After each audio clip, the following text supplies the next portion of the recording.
नमस्कार, सत श्री अकाल, आदाब दोस्तों। स्वागत है आपका फिर से एक ब्रांड न्यू वीडियो में।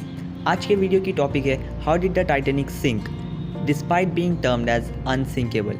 सो टाइटैनिक की पूरी स्टोरी जानने के लिए grab your favourite drink and stay with me till the end of this video. चलिए शुरुआत में हम जान लेते हैं टाइटैनिक के बारे में कुछ बेसिक सी इन्फॉर्मेशन। टाइटैनिक को RMS टाइटैनिक कहा जाता था। टाइटैनिक के आगे RMS इसलिए लगाया जाता था क्योंकि टाइटैनिक पैसेंजर्स कैरी करने के साथ साथ मेल्स भी कैरी किया करती थी और RMS का फुल फॉर्म है royal mail ship. Titanic operate की जा रही थी व्हाइट स्टार लाइन टीम के द्वारा और टाइटैनिक के हेम्समैन थे रॉबर्ट हिकेंस। हेम्समैन दरअसल शिप चलाने वाले को कहा जाता है।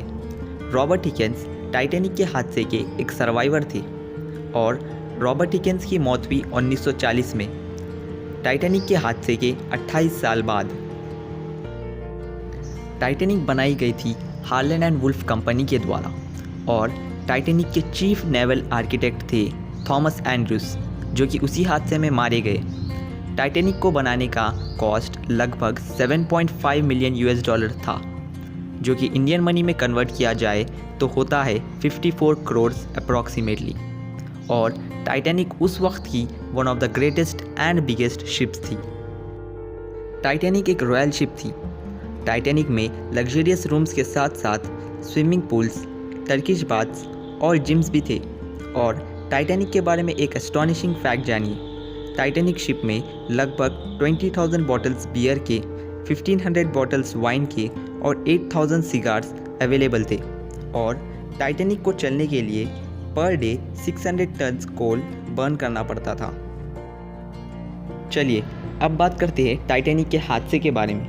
यह जर्नी टाइटैनिक की सबसे पहली जर्नी थी।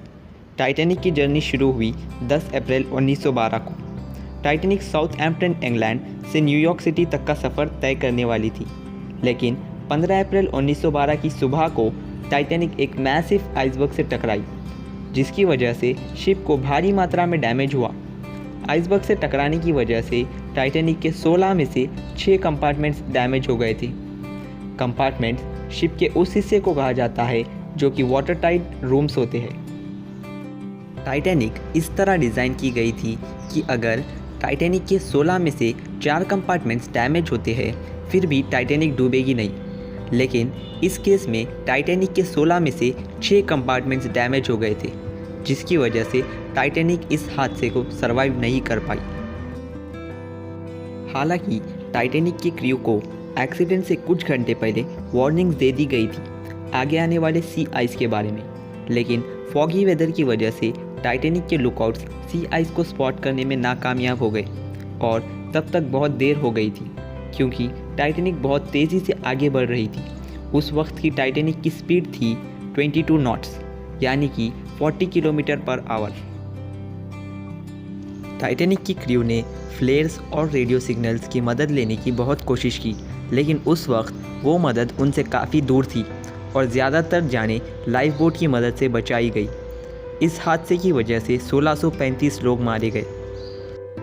लोगों ने इस एक्सीडेंट को लापरवाही का नाम दिया, जो कि एक तरह से सच है। 2 साल तक इंक्वायरीज चलने के बाद 1914 में सोलास कन्वेंशन एस्टैब्लिश किया गया, जो कि है international convention for safety of life at sea. Titanic was not unsinkable. Titanic unsinkable है, ये सिर्फ एक अफवाह थी जो कि न्यूज़पेपर्स और मैगजीन्स के द्वारा फैलाई गई थी। चलिए अब बात करते हैं कुछ मेजर रीजंस जिनकी वजह से टाइटैनिक डूब गई। पहला रीज़न है टाइटैनिक की स्पीड। जी हाँ, कई लोगों का मानना है कैप्टन E.J. स्मिथ टाइटैनिक को बहुत तेज़ी से चला रहे थे और टाइटैनिक जैसी मैसिव शिप के लिए 22 नॉट्स जैसी स्पीड बहुत ज़्यादा है। दूसरा रीज़न ये है कि टाइटैनिक के सफ़र के दौरान वेदर कंडीशंस काफ़ी ख़राब थे, जिसकी वजह से टाइटैनिक के क्रू को आने वाली मुसीबतों का पता नहीं चल सका। तीसरा reason lack of binoculars.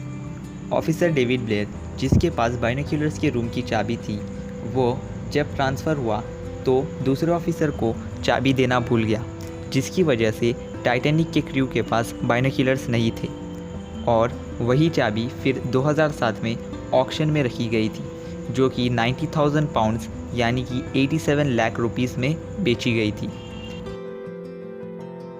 Thanks for watching the video. अगर आपको वीडियो पसंद आया तो वीडियो को लाइक करना मत भूलिए और चैनल को सब्सक्राइब करना मत भूलिए। मिलते हैं आपसे अगली वीडियो में। Be knowledged, be enlightened.